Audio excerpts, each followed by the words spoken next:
Nous surveillons les réseaux sociaux. Charles Magnien est avec nous. Les accusations d'harcèlement et d'agression sexuelle contre Denis Baupin font évidemment la une des réseaux sociaux ce matin, Charles. Et on le sait, Twitter a beaucoup de mémoire. Les internautes sont donc allés fouiller dans les messages postés par Denis Baupin ces dernières années.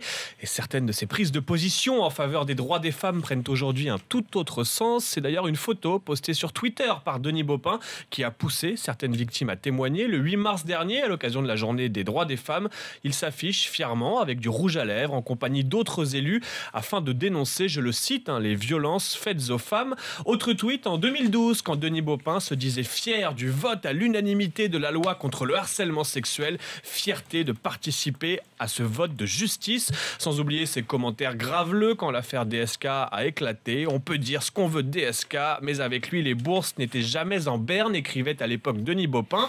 Alors parmi les internautes, la condamnation du comportement de Denis Baupin est évidemment unanime. Les hommes politiques sont obsédés par le pouvoir, les rapports de force. Pas étonnant que certains soient des agresseurs sexuels. Denis Baupin devient Europe Écologie le pervers. Il faut qu'il se calme. Il est visiblement en plein réchauffement climatique. Quelle est l'empreinte carbone d'une main aux fesses, se demandent certains, quand d'autres ironisent en posant la question: dans quelle poubelle doit-on jeter les déchets politiques? Nous regardons ce qui se dit, ce qui s'écrit sur Twitter. C'est le départ de Yann Barthès de Canal+.